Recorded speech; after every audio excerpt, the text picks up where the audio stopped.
এবারের কক্সবাজার ট্রিপে আমরা পরপর 2 দিনই জামান রেস্টুরেন্ট অ্যান্ড কাবাব হাউসে খেয়েছি। আর এর বিশেষ কারণ হলো এখানের মেজবানি মাংস। আসলে আমরা যারা লোকাল না, যারা কক্সবাজার কিংবা চিটং এর না, তারা কিন্তু আসলে মেজবানি মাংসর অথেন্টিক টেস্টটা কখনই পাই না। চিটং এর মেজবানি মাংস নিয়ে তো বলার কিছু নেই। তো আমার হাজবেন্ড এই জন্যই বলছিল যে অ্যাটলিস্ট অথেন্টিক টেস্ট পেতে হলে এখন তো আর চিটং এ গিয়ে খাওয়া পসিবল না, অ্যাটলিস্ট কক্সবাজারের জামান হোটেলের মেজবানি মাংসটা ট্রাই করতে পারা। আর সেই জন্যই আমরা মেজবানি মাংসের অথেন্টিক টেস্ট নিতে আজকে জামান রেস্টুরেন্টে চলে আসলাম।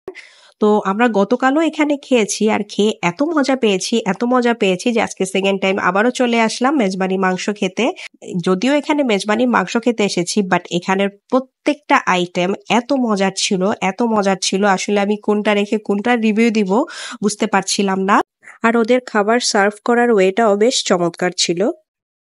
এই যে মেজবানি মাংস চলে আসলো, এটা যে এত মজার, আর এই ডালটা দিয়ে আমি 1 প্লেট ভাত অনায়াসে খেয়ে ফেলতে পারি, এত মজার। আর এই যে শুটকি ভর্তা, কক্সবাজার এসেছি শুটকি ভর্তা খাবো না সেটা তো হয় না, প্রতিদিনই শুটকি ভর্তা খেয়েছি। তো চলেন খাবারটা শুরু করা যাক, আর মুখে বলতে পারছি না। তো ফার্স্টে আমি অ্যাজ ইউজুয়াল ভর্তা দিয়েই স্টার্ট করলাম, আর এটা ছিল লইট্টা শুটকি ভর্তা। এই ভর্তাটা এত মজার ছিল, ঝালটাও একদম ঠিকঠাক ছিল, বলতে পারেন একদম 10 on 10। অ্যান্ড দেন নিয়ে নিলাম মেজবানি মাংস। ও মাই গড, এটার ব্যাপারে যত বলবো ততই কম বলা হবে। আসলে এতদিন আমরা যে বরিশালে কিংবা ঢাকায় যে মেজবানি মাংস খেয়েছি সেটা কিছুই না, সেটার টেস্ট আর এটার টেস্ট সম্পূর্ণ ডিফারেন্ট।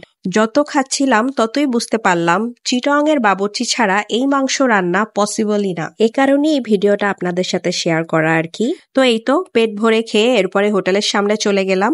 আর রাতে যেহেতু আমার একটু চা কফি খাওয়ার অভ্যাস আছে, তো একটা লেবু চা নিয়ে এই যে বসে গেলাম। এখানে এখন কিছুক্ষণ সময় কাটাবো অ্যান্ড দেন রুমে চলে যাব।